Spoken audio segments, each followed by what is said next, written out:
خدا باپ اور بیٹے اور روح القدس کے نام میں آمین۔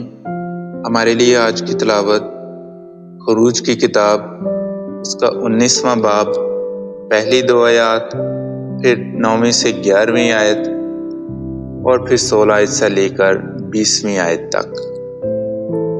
ملک مصر سے باہر نکلنے کے تیسرے مہینہ کے پہلے دن بنی اسرائیل بیابان سینا میں آئے۔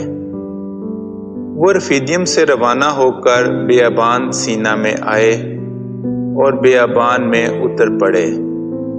وہاں اسرائیل نے پہاڑ کے سامنے خیمے لگائے۔ تو خداوند نے موسیٰ سے کہا، دیکھ، میں تیرے پاس بادل کی تاریکی میں آؤں گا تاکہ لوگ مجھے تیرے ساتھ باتیں کرتے ہوئے سنیں اور ہمیشہ کے لیے تیرا اعتبار کریں۔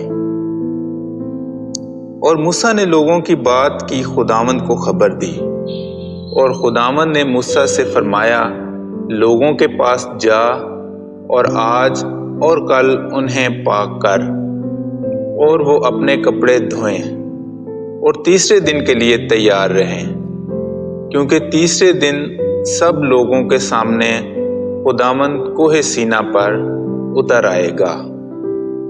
اور یوں ہوا کہ تیسرے دن صبح کے وقت گرجیں ہوئیں اور بجلیاں چمکیں اور سیاہ بادل پہاڑ پر آیا، اور ساتھ ہی کرنائی کی آواز بہت بلند ہوئی۔ تو سب لوگ خیمہ گاہ میں کانپ اٹھے، اور موسیٰ انہیں خدا کی ملاقات کے لیے خیمہ گاہ سے باہر لایا۔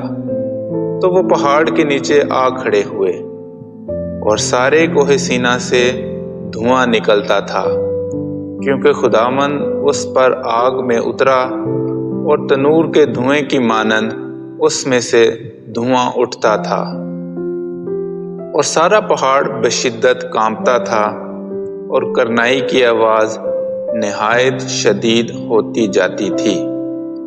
اور موسیٰ بولتا تھا اور خداوند جواب دیتا تھا، اور خداوند کوہ سینا کی چوٹی پر اتر آیا، اور خداوند نے موسیٰ کو پہاڑ کی چوٹی پر بلایا۔ کلام اقدس کا پڑھا اور سنا جانا ہم سب کے لیے باعث برکت ہو۔